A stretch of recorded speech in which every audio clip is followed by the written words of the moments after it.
لا إله إلا الله لا إله إلا الله لا إن الحمد لله نحمده ونستعينه ونستغفره ونعوذ بالله من شرور أنفسنا ومن سيئات أعمالنا من يهده الله فلا مضل له ومن يضلل فلا هادي له نشهد أن لا إله إلا الله وحده لا شريك له ونشهد أن محمدا عبده ورسوله أما بعد فإن خير الحديث كتاب الله وخير الهدي هدي محمد صلى الله عليه وسلم وشر الأمور محدثاتها وكل محدثة بدعة وكل بدعة ضلالة في رواية ضلالة في النار. أعوذ بالله من الشيطان الرجيم بسم الله الرحمن الرحيم. يا أيها الناس اتقوا ربكم الذي خلقكم من نفس واحدة وخلق منها زوجها وبث منهما رجالا كثيرا ونساء واتقوا الله الذي تساءلون به والأرحام إن الله كان عليكم رقيبا. يا أيها الذين آمنوا اتقوا الله حق تقاته ولا تموتن إلا وأنتم مسلمون. يا أيها الذين آمنوا اتقوا الله وقولوا قولا سديدا يصلح لكم أعمالكم ويغفر لكم ذنوبكم ومن يطع الله ورسوله فقد فاز فوزا عظيما. وقال جل في علاه في محكم تنزيله ظهر الفساد في البر والبحر بما كسبت أيدي الناس ليذيقهم بعد الذي عملوا لعلهم يرجعون. صدق الاحترام حاضرین مہمان اور جوان ساتھی بزرگوں پیارے بچوں، اللہ رب العزت کا بے انتہا کرم فضل توفیق اور احسان کہ آج کی اس بابرکت مجلس میں، بابرکت جگہ میں، بابرکت وقت میں، بابرکت دن میں ہم سب اکٹھا اور جمعہ کو دعا کریں کہ رب کریم آج کی اس مجلس میں ہم سب کو حق بات کہنے، سننے اور ان سب سے کہیں زیادہ عمل کرنے کی توفیق بخشے۔ خطبہ مسنونہ کے اخیر میں نے ایک آیت کریمہ کی تلاوت کی جس کا ترجمہ یہ ہے کہ زمین کے اندر اور سمندر کے اندر گویا خشکی کے اندر اور پانی کے اندر بگاڑ اور فساد پیدا ہو گیا۔ کیوں پیدا ہوا ہے؟ بما کسبت ایدی، انسانوں کے گناہوں کی وجہ سے۔ فساد کہاں پیدا ہوا ہے؟ زمین کے اندر، زمین کے اندر۔ اور کہاں فساد پیدا ہوا ہے؟ بگاڑ، خرابی کہاں پیدا ہوئی ہے؟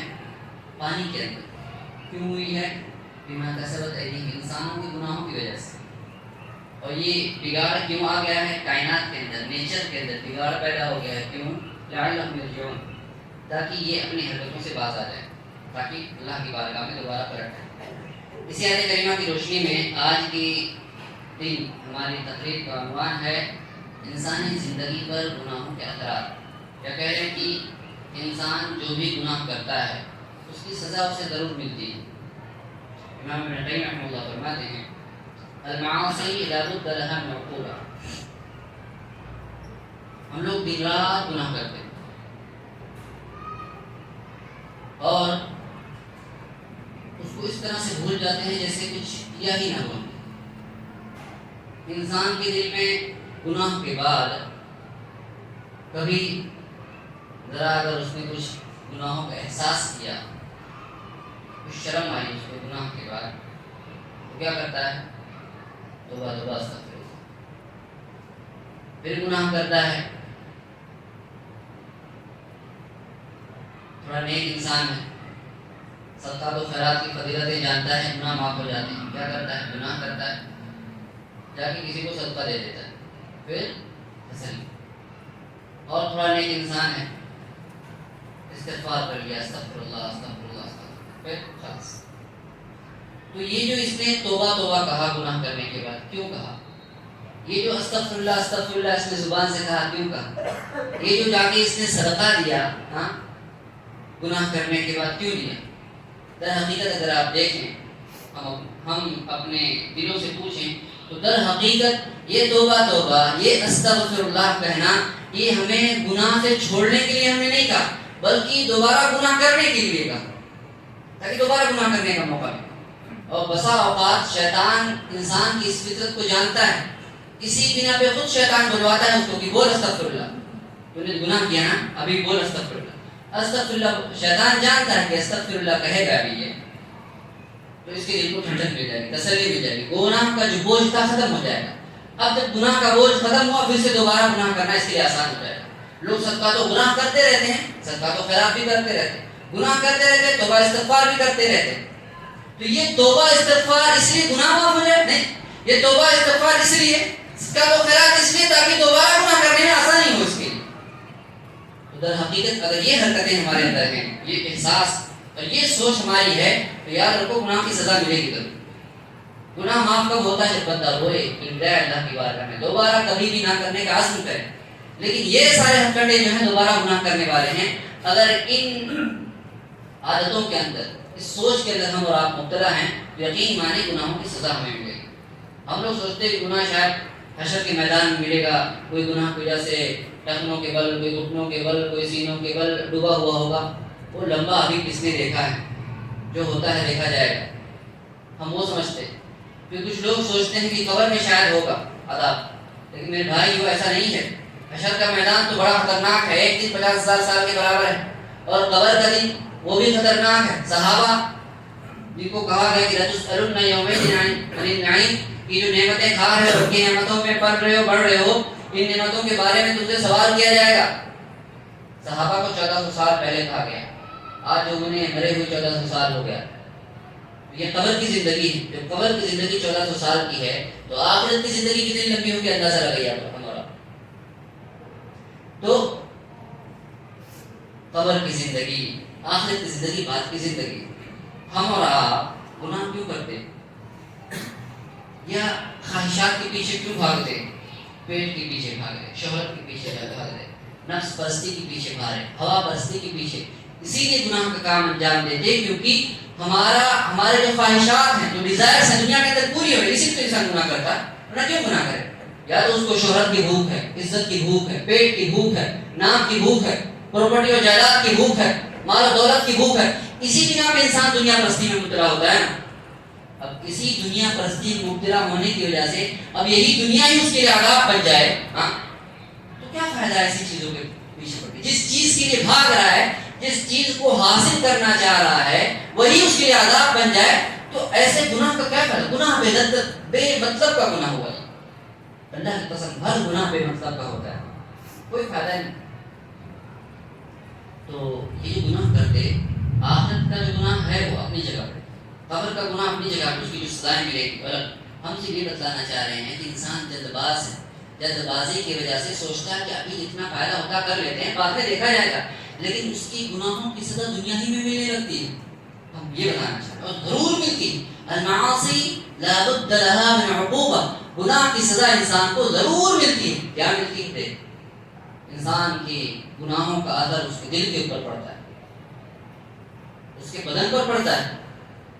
جس زمین پر اپنے قدموں کو رکھ کر کے چل رہا اس زمین پر پڑتا ہے. حتیٰ کہ جن جانوروں کے بیچ میں رہ رہا ہے ان جانوروں کی نحوست بھی گناہوں کی لگتی ہے. انسانوں کی گناہوں کی نحوست جانوروں تک جاتی ہے.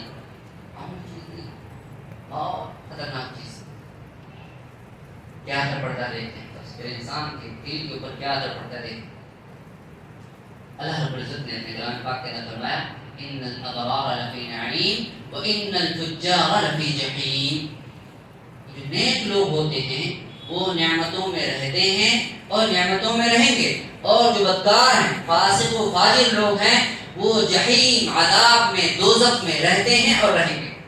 ابن قیم رحمہ اللہ اس آیت کریمہ کی تفسیر کے اندر فرماتے ہیں کہ دنیا پرست کو یہ جو حقیقی جہنم ہے، اس سے پہلے دنیا کے اندر ہی 3 طرح کے عذاب میں مبتلا کر دیا جاتا ہے. دنیا پرست جس کی نگاہوں کے سامنے، جس کا گول، جس کی زندگی کا مقصد، جس کا ٹارگیٹ کیا ہے؟ دنیا ہی ہے، دنیا ہی حاصل کرنا چاہتا ہے، کسی بھی آؤ، کسی بھی صورت اسے دنیا ہی چاہیے.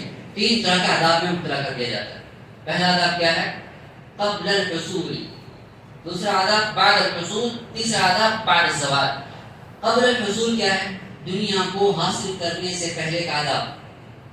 دیکھو اس کی دل کی کیفیت دیکھو، دنیا حاصل کرنا چاہتا ہے، بے ایمانیاں پیدا ہو رہی، خیانت کے جذبات ابھر رہے، چوریاں کرنا چاہتا ہے، دغا دینا چاہتا ہے، دھوکہ کرنا چاہتا ہے، فراڈ کرنا چاہتا ہے، ہر طرح سے اپنے آپ کو گناہ سے تیار کرنا، کینہ، کپٹ، بخل دنیا کے لیے. دنیا حاصل کرنے سے پہلے، پراپرٹی اور جائیداد حاصل کرنے سے پہلے ٹینشن ہے، فکر ہے، ستائے جا رہے، فکر میں بدلا ہوا جا رہا ہے انسان، فکر کے اندر ہلاک ہوا جا رہا ہے. بعض لوگوں کو اٹیک آ جاتا ہے اسی دنیا کے چکر میں. دنیا حاصل نہیں ہے لیکن اس دنیا کے پیچھے پڑ کر کے اس کی دل کی حالت دیکھو، پوچھو، ایک غم ہے دل کے اندر جو ختم ہونے کا نام ہی نہیں لے رہا. یہ عذاب اس کو دنیا حاصل ہونے سے پہلے کا عذاب. آج جاب نہیں ملتا، نوکریاں بند ہیں، ٹینشن، نوجوان ٹینشن میں، پڑھائی کر رہا، پڑھوں تو پڑھوں کیوں میں؟ آج نوجوان مسلم نوجوان کیوں ڈراپ آؤٹ کرے گا؟ 10ویں 12ویں بعد خلاص نہیں پڑھیں، کیا فائدہ پڑھائی کر، جاب نہیں ملے گا، پڑھ کر کے بھی فائدہ نہیں، نہ پڑھ کر کے تو مزید جہالت، کچھ نتیجہ نہیں نکلتا.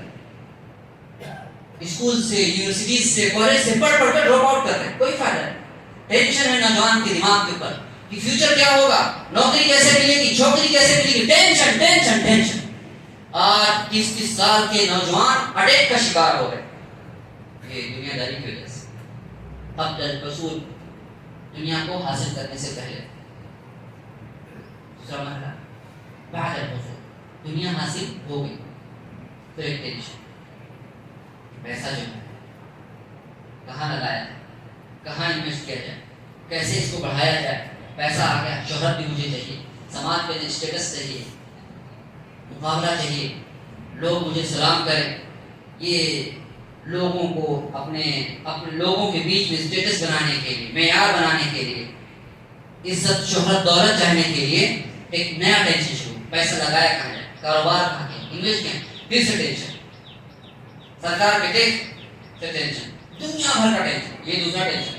تیسرا ٹینشن یا تیسرا عذاب اس کو ملتا ہے بعد الزوال. اللہ نہ کرے محنت کر کے اس نے کمایا، خوب کمایا، کبھی وہ لوس ہو گیا،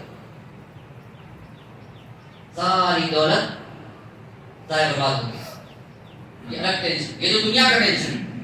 ہو سکتا ہے کہ دنیا میں اس نے تو کما لیا، ٹینشن جمع کرتے کرتے کرتے کما لیا، اس کی زندگی تھی تو کما رہا ہے، لیکن آئے دن کیا ہوا، فرشتے جلایا، باقی چلو وقت ہو چکا ہے، بڑی دنیا کمائی. یہ جو ٹینشن، مرنے کے بعد پراپرٹی اس نے جمع کی، دولت شہرت کس نے جمع کی، پوری جائیداد کس کے نام سے ہے، مر گئے قبر کے اندر دفن کر دیا گیا.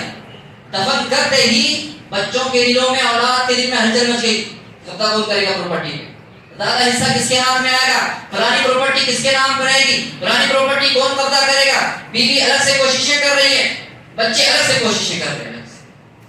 ہاں یہ الگ سے مرا، یہ جمع اس نے کیا، لڑ اس کی اولاد رہی آپس کے اندر، آپس میں ہی، اور حساب اس سے ہوگا. کھائے کی اولاد حساب اس سے ہوگا. اللہ پوچھے گا یہ جو دولت میں نے دی تھی کہاں لگایا، کہاں خرچہ کیا، جمع کیا، لوگوں کو وصیت کر کے آیا کہ نہیں آیا کہ میراث صحیح طور پہ تقسیم ہونا چاہیے، بیٹیوں کا حصہ ہے اس کے اندر تقسیم صحیح سے کیا کہ نہیں، وصیت کر کے آیا کہ نہیں آیا، بہنوں کا حصہ ہے وصیت کر کے آیا کہ نہیں آیا، یا سب اپنے کسی محبوب کے نام حوالے کر کے چلے آئے. اللہ کی قسم سوال ہوگا اس دولت کے بارے میں. ہمارے جمع ہم نے کیا ہے، فائدہ دوسرے اٹھائیں گے، سوال ہم سے ہوگا، سوال ہم سے ہوگا. تو ایسی دولت شہرت جمع کر کے ہاں ہم نے پراپر حق ادا کر دیا، بیٹیوں کا حق ادا کیا، بہنوں کا حق ادا کیا، اس دولت سے کچھ دین کے بھی حق میں مال نکال لیا، زکات وغیرہ کی برابر ادائیگی کرتے رہے، دین کی راہ میں کچھ خرچہ کر دیے، اللہ کی توحید کا، شرک و بدعات کی رد میں کچھ پیسے خرچ کیے. ہو سکتا ہے یہ دولت سراسر نعمت ہے، لیکن اگر یہ معاملہ ایسا نہیں ہے تو اللہ کی قدر بہت بڑا عذاب، بہت بڑا عذاب. تو یہ بعد الزوال، دنیا کو حاصل کرنے سے پہلے، بعد میں، اور ختم ہو جانے کے بعد، یہ 3 طرح کا عذاب ہوتا ہے. اس کے دل کے اوپر گزرنا. ایک اور یہ ایک پہلو سے ہوا، ایک اور پہلو سے اس کے دل کے اوپر عذاب ہوتا ہے. اللہ کے نبی صلی اللہ علیہ وسلم مشہور حدیث ہے، کہ بندہ جب گناہ کرتا ہے، ذرا محسوس کرو اس چیز سے، بندہ جب گناہ کرتا ہے، نکت فی قلبہ نکتۃ سوداء، اس کے دل پر کالا سا نقطہ لگا دیا جاتا ہے. اگر اس سے توبہ کر لیتا ہے نقطہ مٹا دیا جاتا ہے، توبہ نہیں کرتا ہے، دوسرا تیسرا چوتھا نقطہ بڑھتے بڑھتے پورے دل پر پورا دل کالا کر دیتا ہے. اسی چیز کو اللہ تعالیٰ نے فرمایا کلا بل ران علی قلوبہم ما کانوا یکسبون. ان کی گناہوں کی وجہ سے اللہ نے ان کے دلوں کو کالا کیا, اس کے بعد مہر لگا دی. اب انہیں دین کی باتیں سمجھ میں نہیں آتی, نصیحت کی باتیں سمجھ میں نہیں آتی, وعد و تقریر اثر نہیں کرتی, جمعہ کے خطبے فائدہ نہیں پہنچاتے. آپ مجھ سے پوچھو کہ مولانا جمعہ تو پڑھتے ہیں لیکن دل کی دنیا نہیں بدلتی ہے. کیسے بدلے؟ جو گنہگار دل لے کر کے حاضر ہوتے ہیں, جس گناہ کی خواہشات پالے ہوئے مسجد کے اندر داخل ہوتے ہیں, اسی گناہ کی خواہشات لے کر کے مسجد سے پلٹتے ہیں. کیسے دل کی دنیا بدلے؟ کیسے یہ جمعہ کی خطبہ ادا کریں؟ اللہ کی قسم دنیا کے اندر کوئی ایسی قوم نہیں ہو, کوئی قوم ایسی نہیں جو مہینے میں 4 مرتبہ یا 5 مرتبہ آ کر کے اپنے اماموں کو سنتی ہو. دنیا کے اندر کوئی ایسی قوم نہیں, بلکہ سال کی یہ قوم 52 ٹائمز 50 مرتبہ پروگرام کرتی ہے. جمعہ کے خطبے پروگرام ہیں ہمارے, اور شاید ہی 95% دنیا کا ہر مسلمان مسجدوں میں آ کر کے نماز پڑھتا ہے. دنیا کے اندر کسی مذہب نے ایسا نظام اور قانون نہیں دیا ہو کہ وہاں اس کی تمام آبادی آ کر کے اپنے لوگوں کو سنتی ہو. ایسا کہیں نظام نہیں. 50 مرتبہ سال میں یہ قوم جمع ہوتی ہے, لیکن اللہ کی قسم سب سے زیادہ بد انتشاری, بد اخلاقی, بد کرداری اور انتظامات کا نہ ہونا, اور ہر کوئی اپنے من کا موجی. اگر کوئی قوم ہے یہ مسلم قوم جمعہ کی خطبہ اثر ہی نہیں کرتی. جس گناہ کی کو لے کر کے مسجد میں آئے تھے, جس ارادے کو لے کر کے اسی ارادے کے ساتھ مسجد سے باہر پڑتے کیسے سکتا ہے؟ نہیں. 50 پروگرام کا آج دنیا کی ایک قوم معلوم ہے, مہینے میں پروگرام کرتے, 6 مہینے میں اپنے بڑے لوگوں کو جمع کرتے. اللہ کی قسم ہندوستان کا نقشہ بدل کرتے ہیں, معلوم نقشہ بدل کر کے رکھا ہے. 30 کروڑ مسلمانوں کی آبادیوں کو دلوں کے نا دھڑکنیں تیز ہوگی, پتہ نہیں کب کیا ہو جائے, کیا فیصلہ ہے, کب کون سی مسجد پہ قبضہ کر لیا جائے, کب کس کی پراپرٹی جائیداد کو تباہ و برباد کر لیا جائے, کب کس نوجوان کو اٹھا کر کے جیل کی سلاخوں میں ٹھوس دیا ہے, کوئی بھروسہ نہیں. 30 کروڑ آبادی کی ناک میں دام کر کے رکھا ہوا, اس کے پاس کوئی نظام نہیں, کوئی قانون نہیں. صرف مہینے میں 2 بار جمع ہوتی, 6 مہینے میں 1 بار جمع ہوتی, قانون بدل کرتے. اور ہم لوگ مہینے کے اندر 4 بار اور سال میں 50 بار جمع ہوتے ہیں, لیکن کوئی عزت نہیں کرتا. کیوں؟ اسی دل کے کالے پن کی وجہ سے. بہت لگی ہوئی کا جو اثر کرتا ہے. آج ہم لوگ دنیا کا ہونا بہت ہے, پیسہ ہے, دولت ہے, سب ہے, سکون نہیں, نیند نہیں آتی, دوا پہ چل رہا, نیند کے لیے دوا کھانی پڑتی, بات ہوتی ہے, سکون ہی نہیں, وقت سے پہلے بوڑھے ہوتے جا رہے. معلوم کیا آج آپ کتنا بڑا یہ کالا نقطہ دل کے اوپر رکھا گیا, اس کا اثر کتنا خطرناک ہے. اس کو معمولی سمجھتے. ایک گناہ ابن مسعود فرماتے ہیں کہ ہم میں کا کوئی شخص گناہ کرتا تھا, اس کو ایسا لگتا تھا جیسے پہاڑ کے نیچے دبا جا رہا ہے, اور آج تم لوگ گناہ کرتے ہو ایسا لگتا ہے جیسے مکھی بھی اڑا دیا. خلاص ایک ہی گناہ جو انسان جو کرتا ہے یہ کتنا زیادہ دل پر اثر ڈالتا ہے. ایک نقطہ جو کالا رکھا گیا ہے,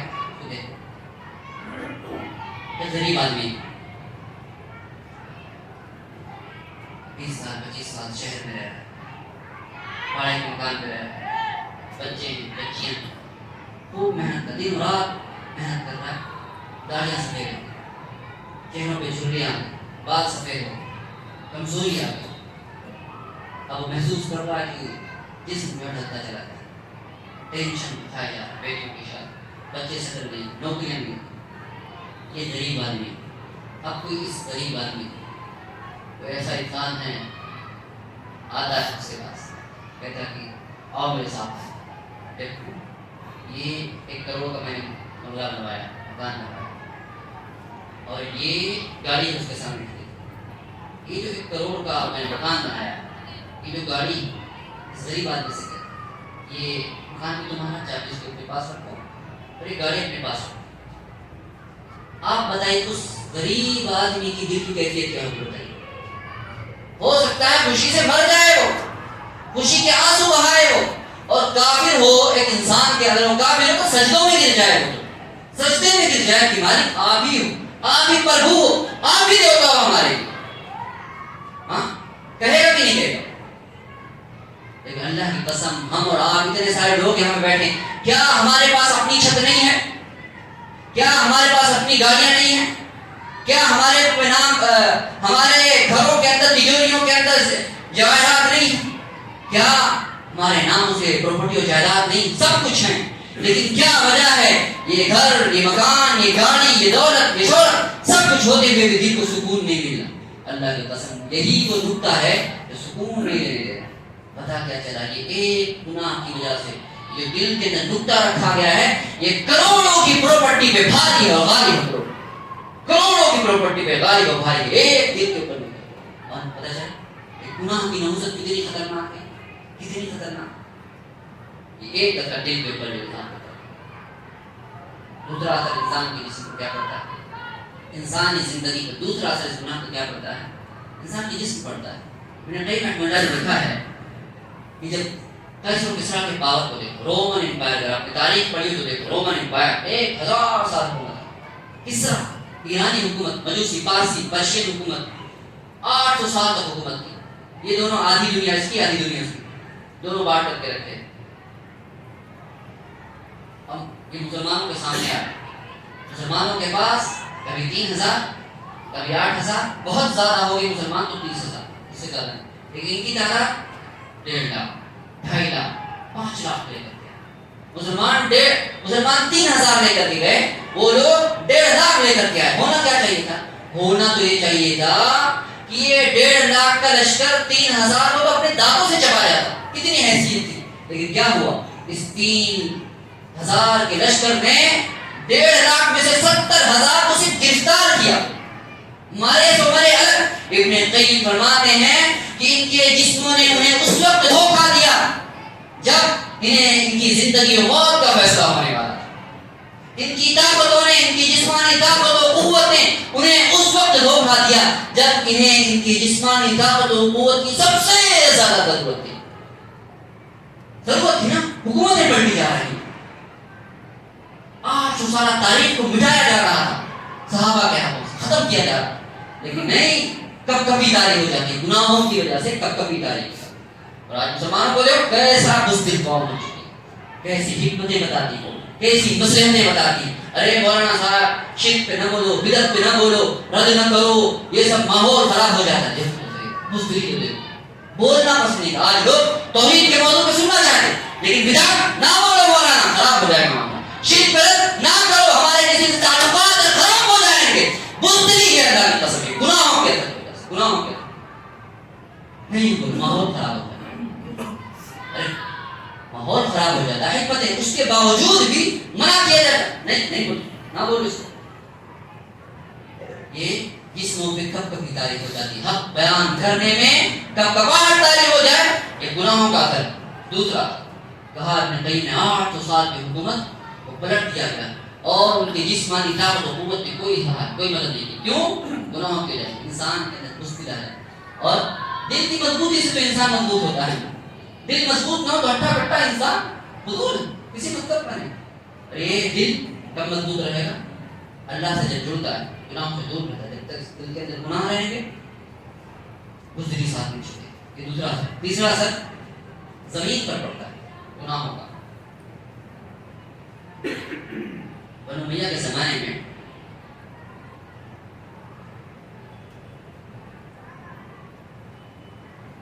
اسلامی حکومت خلفائے راشدین کے بعد بنو امیہ شاندار ایسی حکومت مسلمانوں کی طرف سے قائم نہیں، خلفائے راشدین کے بعد ایسی حکومت قائم نہیں۔ افسوس ہے، آپ دیکھیں تاریخ جہاں کرو بڑھا کرو۔ ایک طالب علم سے 10-12 سال کا بچہ ہے، انگلش بول لیتا ہے، اسے پوچھا کہ بیٹا چاروں خلیفہ کے نام بتاؤ۔ چاروں خلیفہ کا نام یاد ہے؟ کیا ہے چاروں خلیفہ کے نام؟ پوچھا کہ طالب علم چاروں خلیفہ کے نام بتاؤ، تو کیا گنا رہا ہے؟ سب سے پہلا نمبر 1 برج خلیفہ۔ تاریخ سے کھیلا کروا ہے، انگلش بھر بول رہا ہے، 15 سال پر انگلش بول رہا ہے۔ نام کہو، اردو میں پرابلم ہے، نہیں بول سکتا، اور انگلش بول لیتا ہے، لیکن خلفائے راشدین کے نام بتاؤ تو برج خلیفہ پہلا۔ اللہ اکبر، کہاں ہم جا کر ابھی جاگتے تھے ابھی سو گئے، ابھی جاگتے تھے ابھی سو گئے، زمانہ بڑے شوق سے سن رہا تھا، ہم ہی سو گئے داستان کہتے ہیں۔ بنو امیہ کے زمانے میں پہلے جب بنو امیہ کا خاتمہ ہوا تو ان کے جب خزانوں کو لوٹا گیا تو خزانے میں سے ایک گیہوں کا دانہ ملا، سیل پیک کیا ہوا گیہوں کا دانہ ملا، اور اس کے اوپر لکھا ہوا تھا ھذا کان ينبت فی زمن العدل۔ یہ گیہوں کا دانہ کتنا بڑا؟ کھجور کے برابر، کھجور کی گٹھلی کے برابر، گیہوں کا دانہ کھجور کی گٹھلی کے برابر، اور اس کے اوپر لکھوایا گیا ھذا کان ينبت فی زمن العدل۔ یہ دانہ اس وقت اگا کرتا تھا جب زمین کے اندر عدل و انصاف قائم تھا، لوگ گناہوں سے بچے ہوئے تھے، اور ان کے گناہوں کے بچنے کی وجہ سے اللہ نے ان پہ جو حاکم، جو ان کے حکمراں تھے، وہ نیکوکار تھے، خیر و بھلائی چاہنے والے تھے۔ تو جب دنیا کے اندر گناہ کم ہوتے تھے یا نہیں ہوتے تھے، مسلمان اپنے حقوق کو ادا کیا کرتے تھے، زمین نے اپنا خزانہ نکالا، اپنی برکتیں نکالی، اور اس طرح سے برکتیں نکالی کہ گیہوں کا دانہ جو ہے وہ کھجور کی گٹھلی کے برابر ہوا۔ یہ برکت ہے۔ اللہ کے نبی صلی اللہ علیہ وسلم نے فرمایا کہ جب امام مہدی کا زمانہ آئے گا اور زمین تخرج الارض برکتها، زمین اپنے خزانوں کو نکال لے، وان العز وتعود كما كانت، اور جیسے پہلے تھی جب یہ دنیا آباد کی گئی تو اس کے اندر جو اصل کیفیت تھی، اصل نیچر پہ باقی تھی، اس وقت کیا تھا؟ اللہ کے نبی نے فرمایا ویسے ہی ہو جائے گی جیسے پہلے تھی، اور فرمایا کیسے پہلے تھی؟ ان العصابۃ لا یأکلون الرمان، جب زمین کے اندر عدل و انصاف قائم ہو جائے گا امام مہدی کے بعد، لوگ شریعتوں کے پابند ہو جائیں گے، گناہوں سے بچنے رہیں گے، اللہ کی اتاری ہوئی شریعت پر مکمل طور پہ اپنے آپ کو سرنڈر کر دیں گے، کیا ہوگا؟ ان العصابۃ لا یأکلون الرمان ویستظلون بقحفها، پوری اچھی خاصی جماعت ایک انار سے، ایک انار سے ایک بڑی جماعت پیٹ بھر کر کے کھا لے۔ اب آج ایک انسان 4-5 انار اکیلا کھا رہا ہے پھر بھی پیٹ نہ بھرے، لیکن کہا کہ ایک انار سے، یہ صحیح حدیث بیان کی جا رہی، طبرانی کی حدیث ہے، صحیح حدیث ہے، وَإِنَّ الْعِصَابَةَ لَا يَأْكُلُونَ الرُّمَّانَ، ایک پوری جماعت ایک انار سے اپنا پیٹ بھر لے گی، اور اتنا ہی نہیں، وَيَسْتَظِلُّونَ بِقِحْفِهَا، اور وہ انار اتنا بڑا ہوگا کہ اس انار کو ٹین کے پتھروں کی طرح بنا لیں گے، ٹین شیٹ بنا لیں گے، اس کے نیچے سایہ حاصل کریں گے۔ ایک انار کو اوپر رکھ کر کے اس کے نیچے کھڑے ہو جائیں تو 8-10 لوگوں کو سایہ نصیب ہو جائے۔ اتنے بڑے انار ہوں گے کب؟ جب زمین کی برکتیں، جب عدل و انصاف ہوگا، لوگ گناہوں سے بچ جائیں گے، زمین اپنے خزانے، اپنے برکتوں کے دروازے کھول دے گی۔ اور بھی بہت ساری باتیں ہیں، اللہ سے دعا کرتے ہیں کہ رب کریم ہمیں گناہوں سے بچنے کی توفیق عطا فرما، ہمارے دلوں کو خالص اپنے لیے کر لے، اس گناہ کو حسد سے پاک کر دے، اس دل کو بغض سے پاک کر دے، اس دل کو کینہ کپٹ سے پاک کر دے، اس دل کو خواہشات سے پاک کر دے، اس دل کے اندر گناہوں کے سے پیدا ہونے والے جذبات سے پاک کر دے۔ بڑا کریم ہم میں جو مسلمان بیمار ہیں، پریشان حال ہیں، ان کی بیماری کو شفا نصیب فرما، ہم میں کے جو پریشان حال ہیں ان کی پریشانی کو دور فرما دے، ہم میں سے جو مقروض ہیں ان کے قرض کی ادائیگی کی کوئی نہ کوئی سبیل پیدا فرما دے۔ اللہم اشف مرضانا، اللہم اشف مرضانا ومرضى المسلمین، اللہ مسلمانوں کے مریضوں کو شفا یابی عطا فرما دے، اللہ ہمارے مریضوں کو شفا یابی عطا فرما دے۔ رب کریم جب تک زندہ رکھ، اسلام میں زندہ رکھ، خاتمہ ایمان کو بالخیر کرو، وآخر دعوانا۔